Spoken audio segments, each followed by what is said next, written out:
नमस्कार, शुभ संध्या। जय मां समलेश्वरी, जय Jagannath. Sambalpur chamber of commerce द्वारा आयोजित जीएसटी संशोधन पर जीएसटी संस्कार पर जहाँ को न्यू एज जीएसटी कह जाउची, जीएसटी 2.0 कह जाउची, यार संस्कार पर मु समस्त को सर्वप्रथम कृतज्ञता जनइमी। ये आलोचना चक्र रे एकाठी हेतिबारु मुझे उपस्थित थिबा मान्यगण्य व्यक्ति मानकर ना को लेकिन समय को अतिबाहित करबा पई न करिक मु सीधा मु जो विषय आपन आगे रखिबा पई चाहूची समस्ते विशेष करके धन्यवाद देवी आमर सेंट्रल जीएसटी अथॉरिटी और स्टेट जीएसटी अथॉरिटी अति प्रांजल भावे से माने आमको से विषय को आम आगे रखले। मु भी ता भितरु किसी विषय को नुआ विषय जानिमा को मु अवसर पाइली। मु तांको भी धन्यवाद दउची, संबलपुर चैम्बर ऑफ कॉमर्स को भी धन्यवाद दउची। जीएसटी रा मोर जहाँ अंडरस्टैंडिंग रे मु दुई तीन टा कथा आपन उल्लेख करबा पई चाहूची। आम देश रे मदले आसिकी मोर बंधु नाउरी बाबू संगे आम कथा हेतिलु जे गुडा टिके लोक को बुझेबा पई पड़िबो, किंतु लोक ए भितर आमठो आकु भी गलेनी। नाउरी बाबू तांको ढंगरे गोटे जिनस को बुझेले, कहले आमे तो एमती बुझेबा जे आग 15 वर्ष तले जदि कलिकतारू किसी जिनस आसूला बस रे आसूला आमर लक्ष्मी टकी छक ओह्लौला, लक्ष्मी टकी छक ओह्लैला बेले म्युनिसिपालिटी वाला तक धरुले के पैसा दबु कहते जिनस टैक्स आनी बिल फिल देखलु बिल अच्छी कि नहीं देखा जिनस किसी कृषि उत्पादित जिनस आरएमसी वाला धरले, तापर स्टेट सेल्स टैक्स वाले भी ताकू धरले, फिर मझे मझे सेंट्रल टैक्स वाला भी पाखे पहुँचले। मल्टीपल टैक्स कारण बिचारा व्यवसाय जिते कला ताठू अधिक डरिकी रहा। यहाँ नौरी बाबू को आज संध्या बेले जीएसटी संपर्क आलोचना कला बेले ये प्रकार किसी अभिमत थिला। याकू यही मन पकेली जे आम ये विषय को जिते चर्चा करबा, जिते आलोचना करबा, ए विषय जिते स्पष्टता करबा। जयनारायण बाबू भी किसी विषय उठेले जे ये आमको बाजार रे कौन माई एतिकी मूल्य, आम बाजार रे कौन माई एतिकी मूल्य।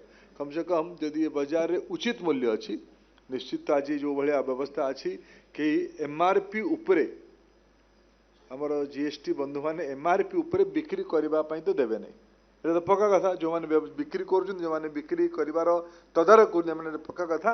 तेणु जो मैंने कर उपर तल टे कम कर धीरे धीरे गुड़ाक लंबा समय चलो नहीं, टेम्परारी भाव कथा अच्छी। आगामी दिन जो चालू था ताहले जोड़ा मोर अनुभव 30 वर्ष तले जो जिनसा दिल्ली आम किणवाई जाऊे, जो जिनसा आम किणवाई कलिकता जाऊे, जो गुड़ा जिनस आम रायपुर भी जाऊे, रायपुर आरंभ गोटे बड़ मंडी, ये गुड़ाक जिनस किणवाई बाहर को जावाई पड़ूनी। से जिनस सब आम संबलपुर बाजार में भी उपलब्ध है। तल बजार रेड़ाखोल भी मिलला, कुचिंदा भी मिलला, रेंगाली बाजार में मिलला।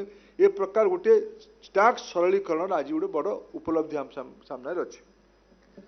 यार इतिहास जो देखुली प्रथम थर करके जिते देश में प्रधानमंत्री अटल बिहारी वाजपेयी हेले सेतेबेले 2000 मसीह गोटे कमिटी बसागला टैक्स को संशोधन करवा, टैक्स को संशोधन करवा। सी पुणी परवर्ती अवस्था 2004 पर सेटा स्थिर हो गला।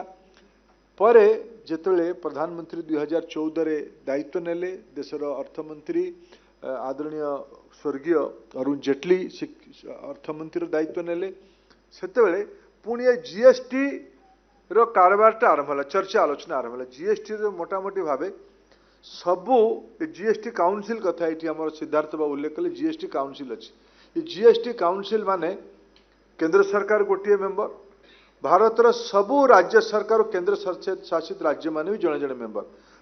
दिल्ली सरकार जहाँ अधिकार अच्छी, पंडिचेरी सरकार भी तार अधिकार अच्छी। उत्तर प्रदेश जी भोटर ताकत, गोवार भी से भोटर ताकत। ये समस्त समान अधिकार युक्त गोटे गणतांत्रिक व्यवस्था तैयारी करागला। तार उपरांत जीएसटी को 2017 लागू करागला। पॉलिटिकल कथा मुझे कहूँ से बड़ बड़ समीक्षक मैंने लिखिले जे 2017 रे नरेंद्र मोदी या लागू करले, ता पूर्व वर्ष लागू होता डिमोनेटाइजेशन।